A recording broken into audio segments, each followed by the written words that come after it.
Саламатсыздар, қалдарыңыз қалай, көңіл күйлеріңіз қалай? Сіздермен мен тағы да үлкен бір арманым орындалып, бүгін үлкен бір жетістікке жеткен жайым бар. Жалпы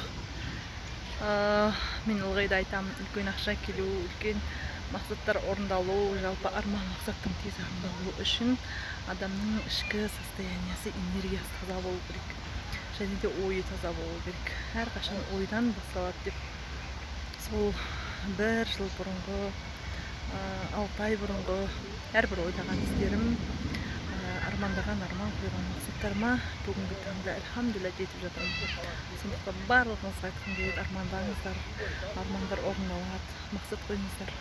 Мақсаттарға жетесіздер, тек ішкі энергияларыңыз таза, рухтарыңыз мықты, соған деген сенімдеріңіз мықты болса.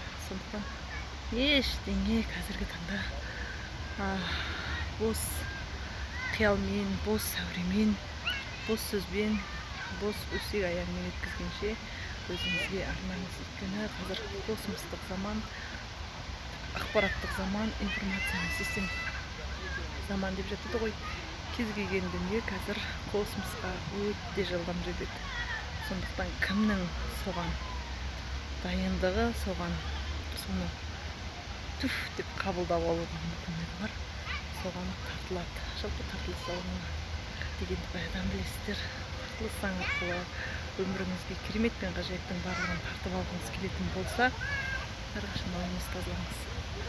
Жақсы, таза ойлар барлық жетістіктің жалпы бастамасы. Сондықтан күндеріңіз шуақты болсын, сәтті болсын, өмірлеріңіз берекеге толсын.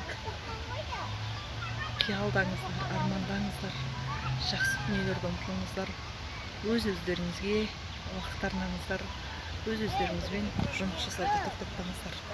Міндетті түрде жетістікке жететін боласыздар. Ішкі әлеміңізбен сыртқы әлеміңізді, ішкі состояниеңізді дұрыстағанда сыртқы материалдық дүниенің барлығы өз-өзінен сізге келе беретін болады. Сондықтан сеніңіз, арманыңыз, бала қиялыңызға, бала арманыңызға ерік беріңіз. Сол кезде барлығы орындалатын болады.